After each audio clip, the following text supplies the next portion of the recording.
But we're going to put Noctis to the side because, hey, there's other things going on in this city metal-wise, and we're happy to have some of what's going on. We got Dan D'Agostino, and we have Ken Murdoch from the Outlaws of Ravenhurst. How you doing tonight, guys? Great, thanks. Good, how are you? And Gabe's the other third of the Unholy Trinity, but he couldn't be here tonight. He's daddy on the way, is he? Yes. And on top of that, he's also liberating a small Hungarian village from an ogre. Yeah, so, between balancing parenting and that, he's away. I don't think St. George ever had these problems. But the new album is out. It's called Book 2. Yes. Continuing on from Book 1. We'll talk a bit more about what's going on with you guys. You just had the CD release party on the 14th of September.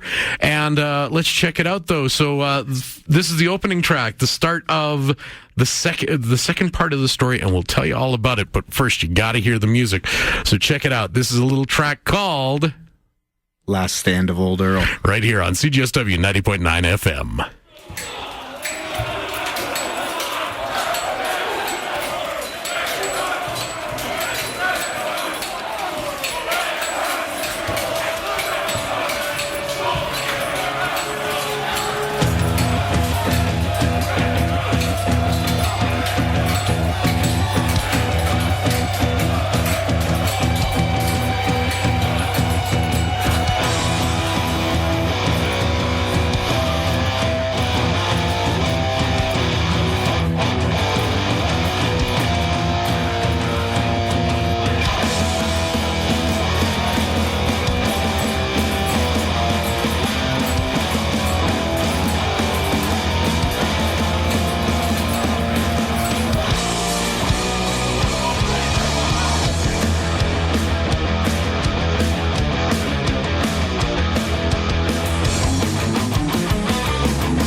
yeah. The Outlaws of Ravenhurst and the Last Stand of Old Earl.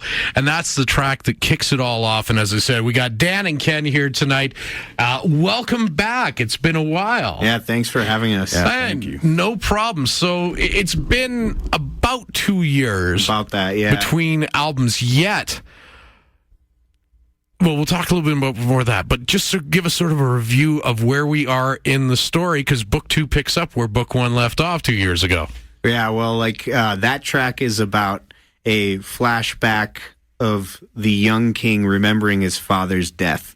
So it's sung from the perspective of the main villain of the storyline, Uncle Roger.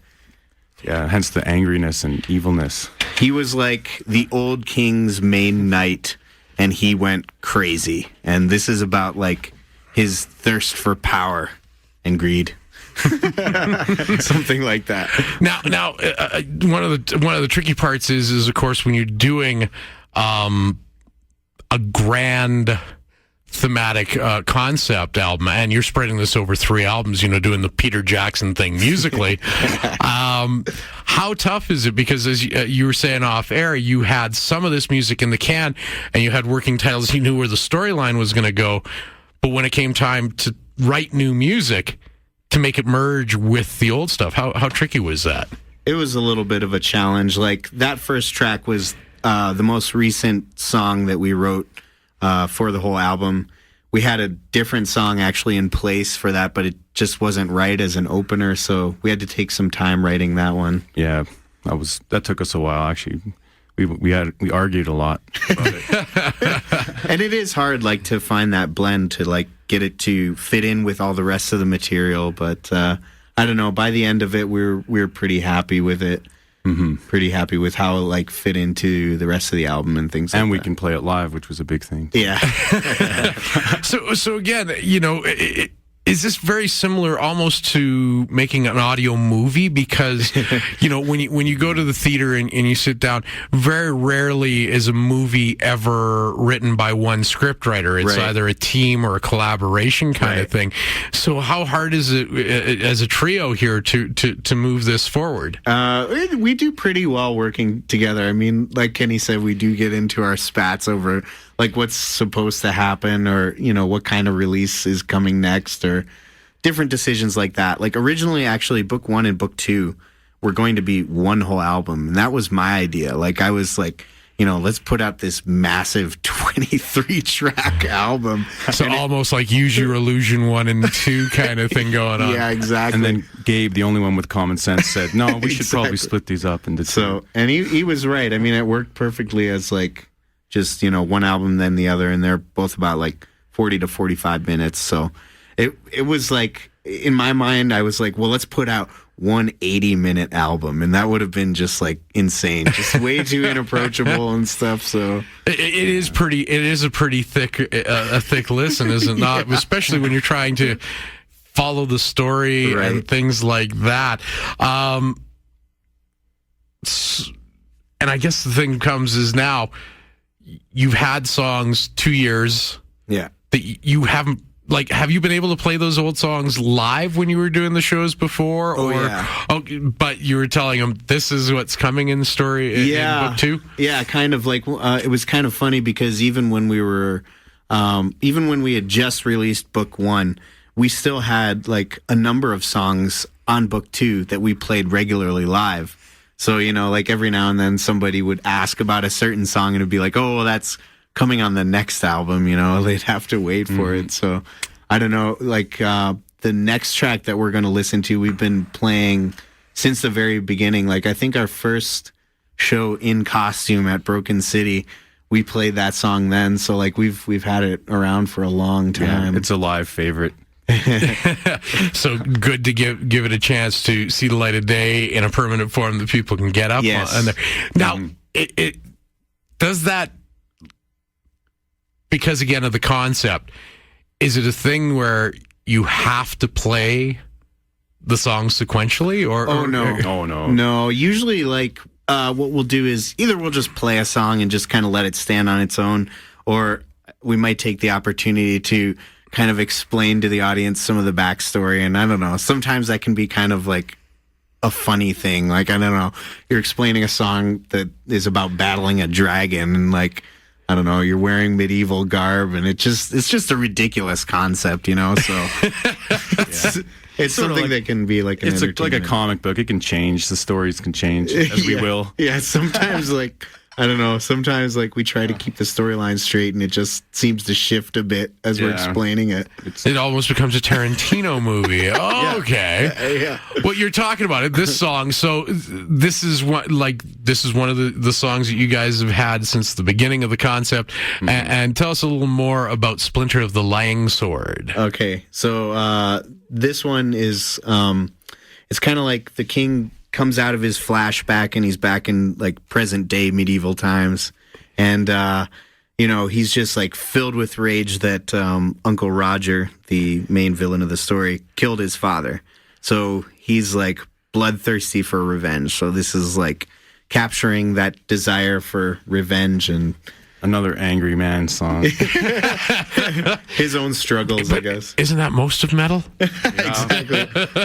This is just taking a different take on it. As we've got Ken and Dan here from the Outlaws of Ravenhurst, and this is Splinter of the Lang Sword from their latest book 2 here on Megawatt Mayhem.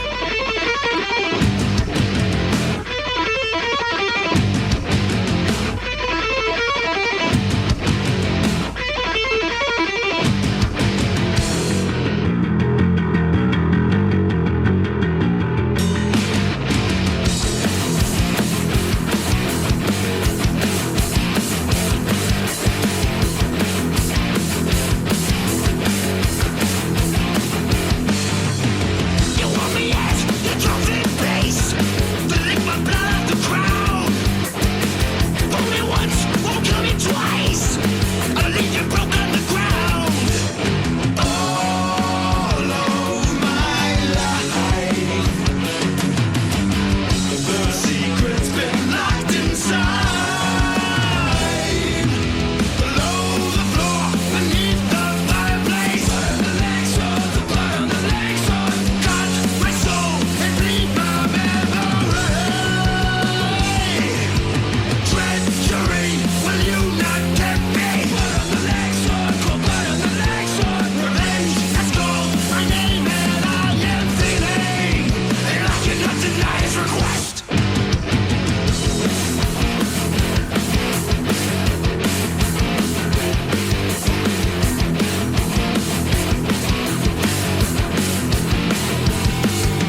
more from the Outlaws of Ravenhurst. That is Splinter of the Langsword. And as I said, we're lucky enough to have the Outlaws, or 2/3 of the Outlaws, here live in our studios with Dan D'Agostino and Ken Murdoch. And, one of the things is, again, with the collaborative writing process, is it fairly organic, or is it something that's really written down and you guys have a book of timeline and things like that? Ken, you want to take this one? Yeah, well, mostly it's Dan who sort of comes up with the basic concept, and then me and Gabe kind of take it, or well, I guess all three of us kind of take it, and like when we write each individual song about each chapter, it's sort of like we sort of come up with ideas within the idea that Dan started. So it's pretty, I'd say it's pretty organic mostly. We don't take it super seriously either, but yeah, there was like a random book that I found in my family's house called Outlaws of Ravenhurst, and actually all of the chapter titles in that book are song titles on both these albums. So we actually like built a storyline that had nothing to do with the book based on that book. So like now that book 2 is out, we're actually kind of liberated from that structure of following those chapter titles. Yeah, so I don't know. So not to give too much away, so the title of track 12, which we're not going to play though, I'm just trying to see here. Damn my old eyes. Is that The Ladies' Home? Our Ladies' Home. Our Ladies' Home. Yeah. So that's an actual title from the book. Yes. But yet you guys have sort of changed it around and made it sort of your cliffhanger to take us into book 3. Yes, that's right. Yeah. So I guess that leads to the question. Where are you on book 3? it's in progress. Yeah. Slowly, but yeah, we have ideas. We're actually going to, we're hoping to put out an EP within the next year, or well, I guess 2000, it will be 2014 it would be out. But, yeah. Those songs are all written. There's like 6 or 7 songs that we're going to put out, just kind of like off of the storyline. There's like one about a snow monster, like the Outlaws battling a snow beast, and another one about a pirate love affair. So it's basically you guys can play it pretty fast and loose with the story as you want. Totally. Now, the thing about it is, I guess, when you take a look and you're performing in the chainmail with the doublets and all the rest of it on there, one, it's got to be tough to play when you're wearing that much weight on with stage lights and. Well, luckily we make our own costumes, and we don't usually play in chainmail. That would be a little bit too intense. So you're more dressed like squires than actual knights. Yeah, that's the truth of it.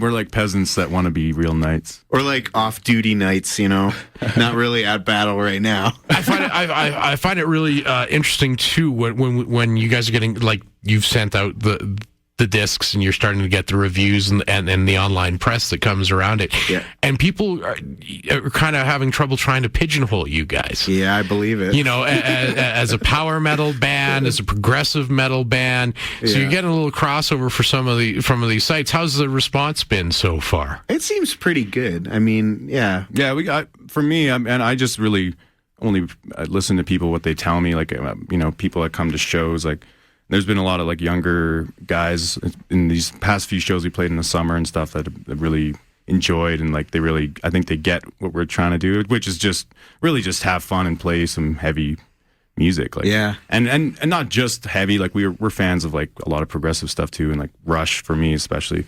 And, well, I guess all of us love Rush. Totally. I think you can't be Canadian without liking Rush. Gotta like your maple syrup, your bacon, and your Rush. It's the only way you get a passport. You can't have your citizenship without that. That's true, though. I mean, like, we've gotten a lot of good feedback. Part of it is that, like, it's hard to know what the band is like until you see us live, I feel, almost. Like, because the album sounds super serious, but we're actually kind of goofy guys, and I don't know, I feel like that comes across a little more with live shows. But yeah, we've gotten a lot of good responses from people. Yeah, it's been great, actually. Like, that's really the reason I love doing it the most, is playing for people and just having people enjoy it. Now, of course, with the joke, people who get it and that kind of thing, is there when you look at where to play, you've got, of course, the club scene and that kind of thing. Yeah. Mm-hmm. Have you been approached by groups who throw like the Comic-Cons and those kind of things, where there's the cosplay and the swords and sorcery kind of thing? Have these groups approached you guys to play any of these things for venues? Yeah, we've done a couple different things. Like a buddy of ours was doing like a video game night one time, and he wanted like us to come play, and we didn't end up playing that show, but like I don't know, just like that kind of random invite. And we split a table at Comic-Con with our buddies in Thwomp, the Nintendo cover band, like one year. So like it kind of opens up the opportunity to do kind of more, zany and unique things. Yeah, totally. Yeah, and we're all for that. We'll play anywhere. We'll play whatever. Crazy. You're having a D&D night. We'll play. When you guys put down the D20, we'll write real-time songs of their storylines. How about that? Yeah, totally. Oh, wow. You're mind blown. Okay, we're stamping a trademark on that right now, because right now, somewhere out in the world, somebody's going, there's rich guys who play RPGs who are just crazy enough to go for it. So it sounds a little scarily kinky, though. Yeah. And all in all, it's just good fun. So you guys are sitting pretty tight on what's coming up in book 3. Yeah. It's. We will say this: they're at the end of track 12. There's a sound that happens, and that sound is the sound of a time machine. We'll leave it at that. There you go. Yeah. So a little bit of a hint. So you had the CD release party. What else is coming up for you guys as far as live shows and playing opportunities? We're playing October 23rd at Morgan's. It's a free show. It's just a Wednesday night free show. October 23rd. We're going to be on NUTV in November, and we're going up to Edmonton to play for our buddies in Stryker for their like European tour kickoff. Very excited for that one. Yeah, nice. Stryker's amazing. Yeah, they're really, really love awesome those dudes. guys. And on steroids. and we were talking offline. Love or hate Metallica, whatever you think about it. They've got their concert movie coming. What the heck is it called? Through the Never. Through the Never, which is kind of a conceptual concert movie. Yeah. There's an actual storyline going on. That's right. And they shot it in Edmonton at Rexall. Yeah. Mm-hmm. And the video just came out online, the behind the scenes kind of thing where they're there, and the guys in Stryker pop up in this behind the scenes things because they got to open for Metallica in Edmonton for the 2 nights of the concert. Yeah. So have you guys seen that? Oh yeah, it's awesome. Yeah, we saw it. I really love. Well, I love Some Kind of Monster, so I'm hoping it's sort of like that, but it probably isn't. No, there's probably not enough more Metallica. this is more of a scripted concert movie. Yeah. So somehow the storyline kind of runs through with this with a roadie who has to I don't know, save the world somehow or something like that. But it's just wild to see James Hetfield looking and just saying, "Your singer's too loud." To Stryker, it's like the bus driver says you guys are like old school thrash. Yeah, exactly, and they are, so it's kind of cool, But what an opportunity for those guys, and they're heading off to Europe. So where are you guys doing that show in Edmonton? Because we do have people in Edmonton listening, so let's hype the Edmonton gig a little. Yeah, it's at the Pawn Shop. I think it's November 16th, if I have my dates right in my head. Okay, so pretty sure. So we've got to watch like the worldwide weather and make sure no volcanoes in Iceland are going off for the Stryker boys. Yeah, totally. Because they've already written that song. Yeah, exactly.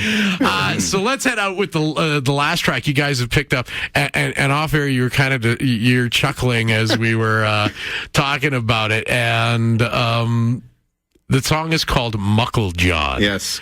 Which is kind of like, if not quite up on my old English terminology, but what is a muckle? I don't actually know. Muckle John is a character in the story who's a traitorous jester. And this song is about him, and he stabs a noble knight in the back, but then he's so proud he does a dance and then falls off the tower and dies. Yeah, if anyone ever listened to or read the storyline from book 1, there's a mysterious traitorous figure that's not released. So this track releases that Muckle John, the jester, is the traitor. And we were kind of laughing because we call this the disco metal song. But this is your Kiss "I Was Made for Loving You" kind of track thing? I guess so. Yeah, this is my wife Jessica's favorite. All right, so before we go into it, we're gonna wrap it up here. A half hour with the Outlaws of Ravenhurst is awesome. So if people want to pick up book 2, yep. Where do they go to find it? It's at Melodia Records. It's $10 there for a hard copy. You can buy it online at our Bandcamp, outlaws.bandcamp.com, if you want to download. Eventually it'll be on iTunes. Yes, and eventually at Sloth Records too. So there you go. Few options, and of course, worldwide domination following it, So get out, check out the shows. As we said, you got the one November 16th in Edmonton, October 23rd. Yeah, Morgan's, free show. At Morgan's. Are you guys, is that just an evening with kind of thing, or you got some friends playing with you on that one? No, I think we're just scheduled with other bands. Yeah, they have this thing called Indie Wednesday, so it's all local bands that come play, so we're one of the 3 bands, I believe. Yeah. Excellent. So definitely. Not sure what other bands, but all good. Yeah. But the Outlaws are there, so all the I guess we shall call them the Warriors of Ravenhurst should be out there checking that gig out. So support your locals. Go check them out. Go get the disc because there's something great about physical CDs. So 10 shekels, go pick it up at Melodia. Go say hi to Uncle Wes for that one and check it out. Thanks again to Dan and Ken for dropping by, guys. Continued success, and we look forward for more. But right now, this is Muckle John from the Outlaws of Ravenhurst here on Megawatt Mayhem.